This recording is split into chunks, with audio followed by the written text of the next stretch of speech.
কাটাকাছির লোক কই গো? এই কটাই নাকি? দেখো ওখানে সব তো দেখলাম বাজারে ঘুরে বেড়েছে।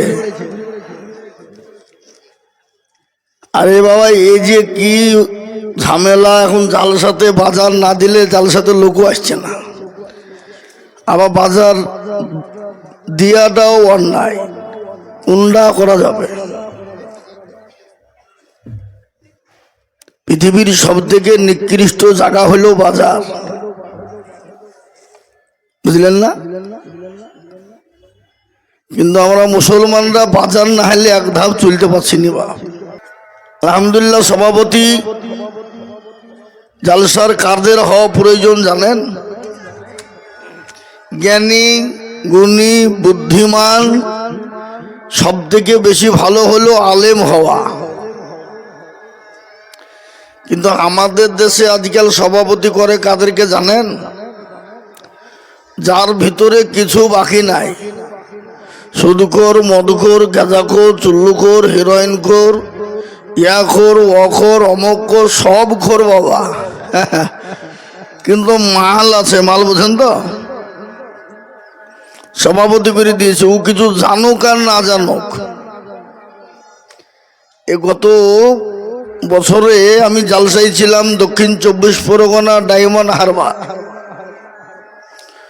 ওখানে জালসায় গিয়েছে বাবা, তো ওখানে এক সভাপতি আছে, জালসার এই সব মাল বসেছে সেই সিংহাসনে গাড্ডা গরু।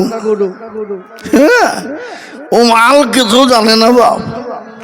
ও মাইকে বসে বসে দেখেন আমাকে সবাই মিলে সভাপতি করে দিল, এর জন্য আমি গর্ভবতী,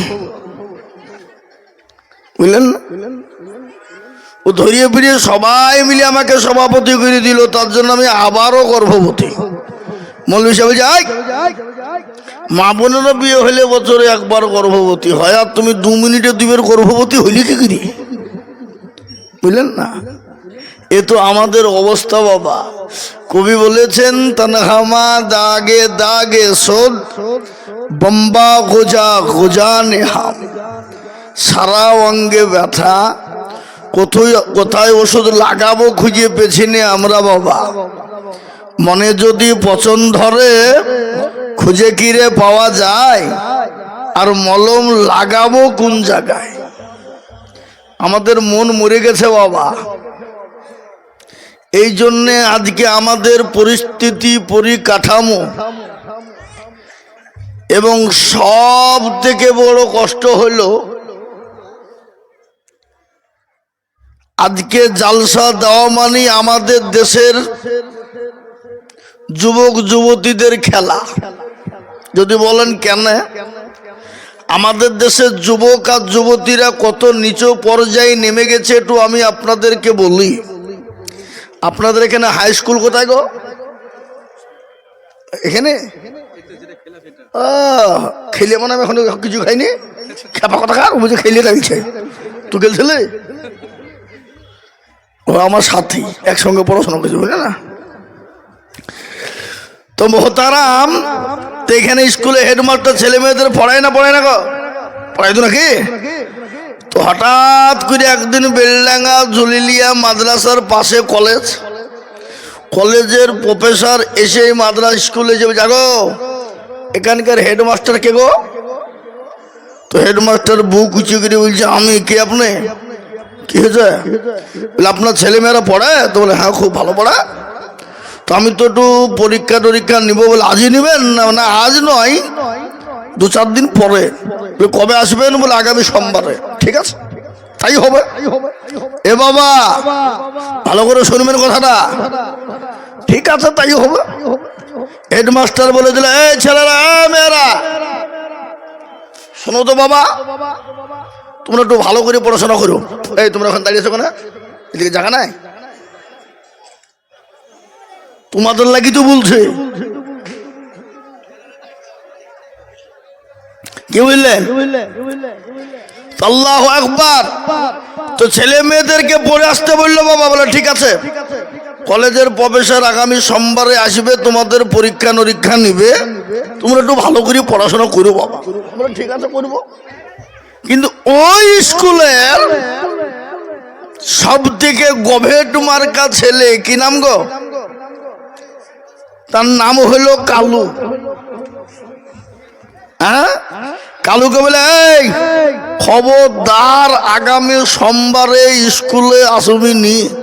যাব না, যাব না, ঠিক আছে। আল্লাহ, সোমবার আসতে আর কালু একবারে সবার আগে স্কুলে গেছে বাবা। গিয়ে দেখছে চারিদিকে গেট মারা, কি করে ঢুকবে? ও বাবাজি জানালা ফানালা চিড়ি চুড়ি ভেঙে ঢুকেছে। ঢুকে এরকম টেবিল আছে, টেবিলের তলে সাপ হয়ে শুয়ে পড়েছে। স্কুল খুলে গেল, ছেলে ছাত্র শিক্ষক ছাত্রী হেডমাস্টার কলেজের প্রফেসর সবাই এলো। এসে বললে, ছেলেরা মেয়েরা বলো তো বাবা, তোমরা পড়াশোনা করেছো? বলে, হ্যাঁ করেছি। তো একই জিনিস বিভিন্ন নামে ডাকে, সে জিনিসটার নাম কি?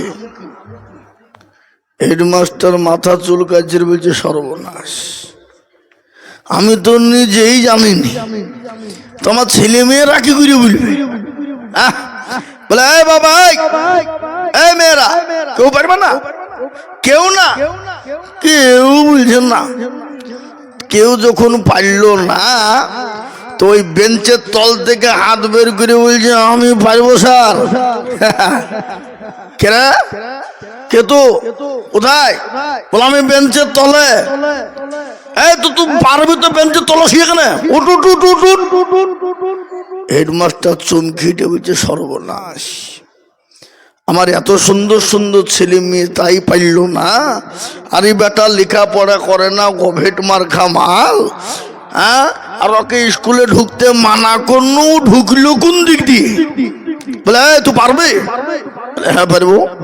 বলতে হলে বল।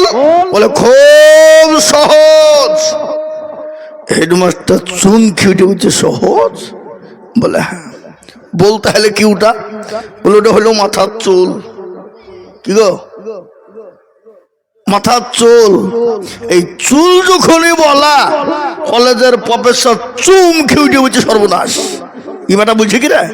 হ্যাঁ, আমি জানি নদী, আর ই বেটা বলছে চুল। এ বাবা, নদীকে বিভিন্ন নামে ডাকে না, ডাকে না? কথা বলেন। কেউ বলে ভাগীরথী, কেউ বলে যমুনা, কেউ বলে গঙ্গা, কেউ বলে পুকুর, কেউ বলে পুষ্করণী, কেউ বলে সমুদ্র, কেউ বলে সাগর। এই বলা কি বলে না? জোরে বলুন। এই বেটা বলছে চুল। বলে, আর কি? বলে, আর একটু নিচে নামলে চোখের ভুরু। বলে, আর? বলে, আর একটু নিচে নামলে মুছ। বলছে, আর কি? বলে, আর একটু নিচে নামলে দাড়ি। বলে, আর?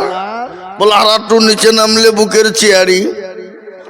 হেডমাস্টার জোর হাত করে বলছে, বাপ কালু, যাহা নামিছে সোনা, নামিনি। এখনো সমাজে মান সম্মান থাকবে বাপ।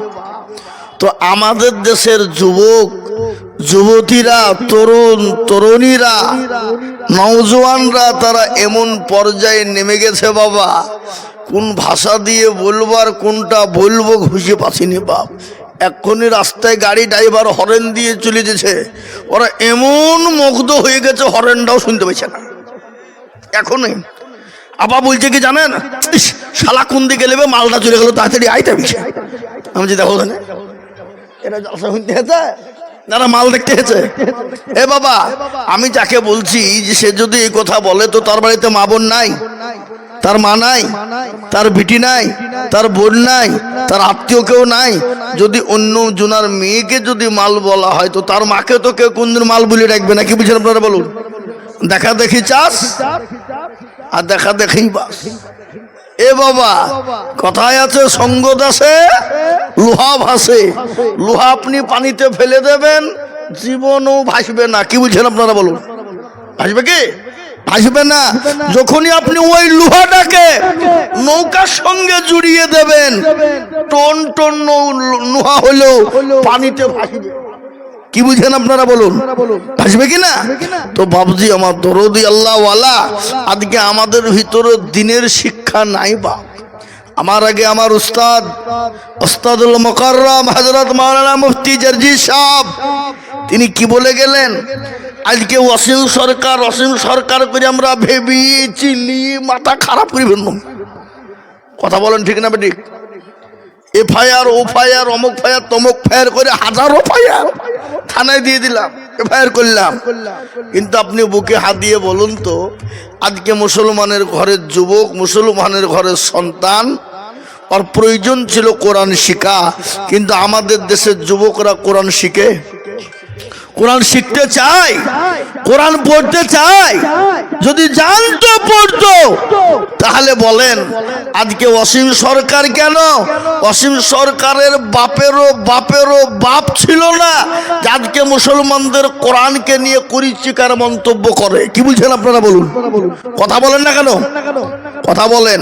তাই আল্লাহ পাক তাবারাক ওয়া তাআলার লাখো শুকরিয়া যে মহান স্রষ্টা রব্বুল ইজ্জাত আপনাকে আমাকে বড় ভালোবেসে রহম করম করে দিনী মজলিসে দিনী এরা তো বড় বেয়াদব গো। এখানে দুনিয়ার জায়গা থাকতে ওরা ভিতরে কি করতে ঢুকছে? ওগুলাকে বের করেন তো, বের করেন। ওইটা কি মাদ্রাসা না মসজিদ?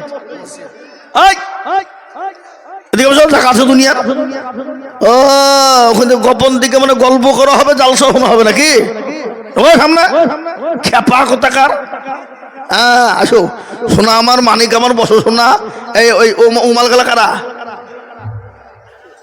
এটা কথা শোনেন আমি বলি, শুনলেন?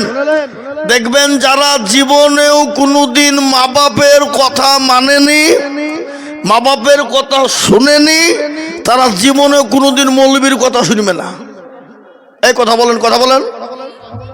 তারা কি? তারা হলো বাপের হারামি ছেলে। কি ছেলে? হারামি ছেলে।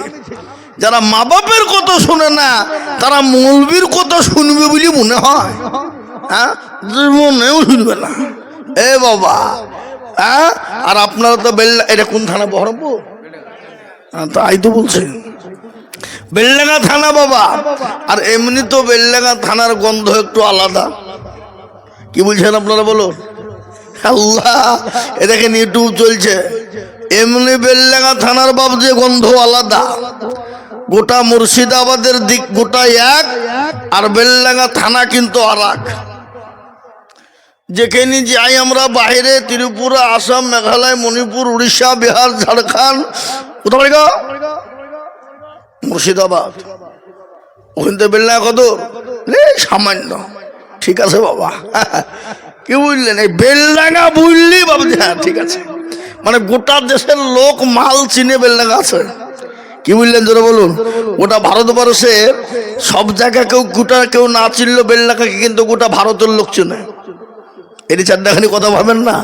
এটা আমাদের জন্য গর্ব, এটা আমাদের জন্য আনন্দিত, এটা আমাদের যাই ভাই আপনাদের জন্য কি আনন্দ হচ্ছে কেন জোরে বলুন? বেলডাঙ্গাকে চিনে না, নাম জানে না এমন কোন লোক নাই। এই যে বাংলাদেশে জালসা করতে গেছিলাম আমি, বাংলাদেশে বলছে কোথা বাড়ি হুজুর? মুর্শিদাবাদ। বেলডাঙ্গা? আগেই বেলডাঙ্গা, ওই আশেপাশে হবে। কি বললেন বাপ? ওর টানে আমরাও বলি তো না বেলডাঙ্গা। তো বুঝতে পারলেন? তো মুহতারাম বুজুর্গ দোস্ত, আল্লাহ পাক সুবহানাহু ওয়া তাআলার দরবারে শুকরিয়া আদায় করে মোহাব্বত দিয়ে একটু অন্তরল দিয়ে বলি আলহামদুলিল্লাহ। একটু জোরে বলা যাবে না আলহামদুলিল্লাহ? এ বাবা কাটাগাছির লোক বলুন তো, আলহামদুলিল্লাহ বললে গুনাহ হবে না নাকি হবে? কেউ যদি একবার অন্তর দিয়ে বলে দেয় তো তার আমলনামায় 1000 নেকি লেখা হবে আর 1000 গুনাহ মাপ হবে না। আপনাদের কাটাগাছির লোকের কারো গুনাহ নাই নাকি? গুনাহ নাই কার? কেউ বলতে পারবে না আমার গুনাহ নাই বাবা, কিন্তু কারো কম কারো বেশি। আর ওই গুনাহকে ক্ষমা করবেন কে? একটু জোরে বলুন। সে আল্লাহর দরবারে একটু শুকরিয়া যাপন করে মোহব্বত দিয়ে জোর গলা ছেড়ে বলি আলহামদুলিল্লাহ। একদিন চিল্লাতে আপনাদের কষ্ট হবে না বাবা। আমি আইজুল হক বলছি, এ দেখেন পকেটে আমার ডায়েরি ভরা। সেপ্টেম্বরের 15 তারিখে জালসা শুরু করেছি, প্রতিদিন চলছে। কোন দিন দুটো বা কোনো দিন তিনটেও হয়ে গেছে। 284 খানা জালসা, প্রতিদিন 2 ঘন্টা, 2.5 ঘন্টা, 3 ঘন্টা, 4 ঘন্টা করে চলছে। আমি যদি আপনাদেরকে মাইকে তুলে দিই 8 ঘন্টা বলতে, তো কালকে গলা চাটতে জিসিপি দিয়ে গলা চাটতে হবে। কি বুঝেন আপনারা বলুন? হবে না? কিন্তু এটা আল্লাহর রহমত বাবা। জি তাই তারপরে পরেই প্যারা নবী, দয়ার নবী, মায়ার নবী, নবী নবীদের নবী সরকারে দো আলম জনাবে মুহাম্মদুর রাসূলুল্লাহ, সকলে বলুন সাল্লাল্লাহু আলাইহি ওয়াসাল্লাম। তিনার উপরে দরুদ ও শান্তির ধারা বর্ষিত হোক। আল্লাহুম্মা আমিন, আল্লাহুম্মা আমিন। আজকে বড় আনন্দিত বাবা, আনন্দের দিন।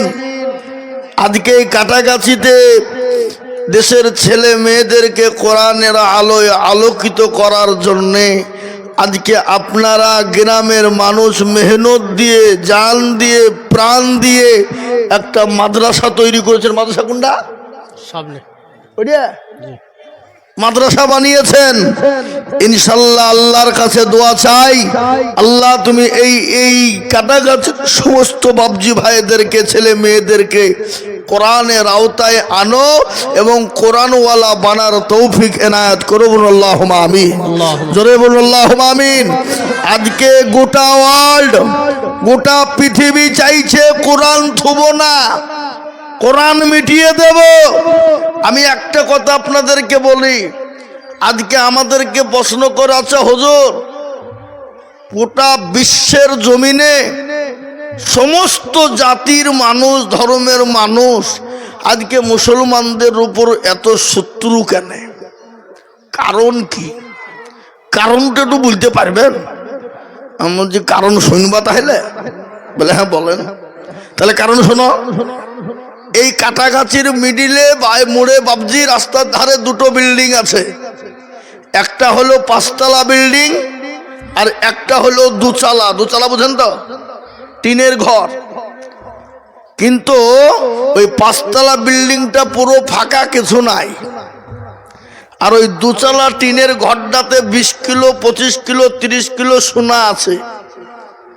আচ্ছা বলেন তো আপনারা, চোর বা ডাকাত যারা হবে তারা ওই 5তলায় ঢুকবে না ওই টিনের ঘরে ঢুকবে? হ্যাঁ কেন? ওখানে মাল আছে বাপ। কি আছে? মাল। হ্যাঁ, তো তেমনি মুসলমানদের আজকে গোটা বিশ্বের বেঈমানরা আজকে মুসলমানদের শত্রু কেন জানেন? মুসলমানদের কাছে মাল আছে। বলে মাল আবার কি গো? কি মাল? আরে পাগলা, যা বিশ্বের কারো কাছে নাই সেটা মুসলমানদের কাছে আছে। আর যেটা আসমান জমিন তথা পৃথিবীকে একদিকে যদি করে দেওয়া হয় সেটার সমতুল্য হবে না, সেই মাল মুসলমানদের কাছে আছে। এই জন্য আজকে মুসলমানদের শত্রু বেশি। হুজুর মালটা কি বলেন একবার? বলবো বলবো। বলে কি মাল? সে মালটার নাম হলো কোরআনুল কারীম, কোরআনুল মাজিদ, কোরআনুল হাকিম, কোরআনুল জিকির, কোরআন শরীফ। আছে না নাই? জোরে বলুন। এই কথা বলেন না, বলেন না। এ কোরআনের মালিক কে? একটু চিলিয়ে বলুন কে? এ কোরআনের মালিক হলেন তিনি। তিনি হলেন যিনি আসমান জমিন তথা কুল কায়নাতের মালিক।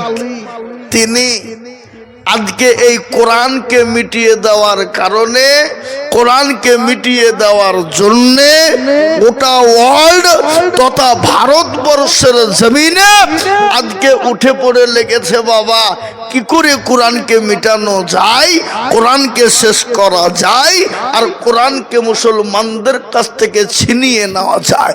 আমি আপনাদেরকে বলবো বাবা, এ কোরআনের মালিক কে? জোরে বলুন, একটু চিলিয়ে বলুন।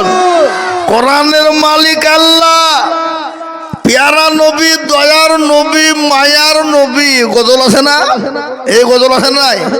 আল্লাহর নবী মায়া নবী গো আপনি নবী আমার জীবনের জীবন আল্লাহর নবী মায়া নবী গো আপনি নবী আমার জীবনের জীবন আপনি আমার জীবন সাথী অন্ধকার কবরের বাতি আপনি হইলেন নিরুদুনিয়ার নর আল্লাহর নবী মায়া নবী গো আপনি নবী আমার জীবনের জীবন আপনি রহমতুল লিল আলামিন আপনি উম্মতের জামিন আপনি হইলেন গুনাহগার উম্মতের আপনজন আল্লাহর নবী মায়া নবী গো আপনি নবী আমার জীবনের জীবন দেখিয়া আপনার মজেসা ভাগবতী হলেন মা খাদিজা দেখিয়া আপনার মজেসা ভাগবতী হলেন মা খাদিজা সোফা দিলেন জীবন যৌবন ও মাল দৌলত ছিল আপনাকে সোফা দিল আপনাকে বানাইল আপনজন আল্লাহর নবী মায়া নবী গো আপনি নবী আমার জীবনের জীবন এবার প্যারা নবী মায়ার নবী দয়ার নবী কাফের বেঈমান আবু জেহেল ডাক দিয়ে বলেছিল মুহাম্মদ তুমি শোনো তোমার বংশ নির্বংশ করে দেবো ইসলাম দেবো না কোরআন দেবো না মুহাম্মদ তোমার নাস্তে নাবুদ করে দেব তোমাকে মিশিয়ে দেব তোমাকে নাম নেওয়ার কোনো লোক থাকবে না দয়ার নবী মায়ার নবী আল্লাহকে বললেন পরওয়ারদিগার তুমি যদি চাও তোমার দিন থাকবে তুমি যদি চাও তোমার কোরআন থাকবে ও আল্লাহ তুমি যদি চাও তোমার রাসূল থাকবে মাওলা তাহলে তুমি টিকাও আল্লাহ ডাক দিয়ে বলে রাসূল কোনো চিন্তা করবেন না নবী গো আজকে যারা আপনাকে মিটিয়ে দিতে চায় ওগো রাসূলুল্লাহ আমি আল্লাহ তাদেরকে মিটিয়ে দেব রাসূল যারা আপনাকে মিটিয়ে দিতে চায় আমি আল্লাহ তাদের নামটাই মুছে দিব বলেন তো বাবা ওই আবু জেহেলের নাম কেউ নেয় কথা বলে নেয় ও আবু জেহেলকে কেউ চেনে আবু জেহেলের নাম আছে পৃথিবীতে বহু জাতি বহু ধর্ম আছে আছে না নাই আচ্ছা বলুন তো বাবা কোন ধর্মের ছেলের নাম আবু জেহেল রেখেছে শুনেছেন আপনারা কেন প্রত্যেকটা ধর্মের লোক জানে যে এক নম্বর হারামি মার্কা লোক ছিল আবু জেহেল হ্যাঁ আর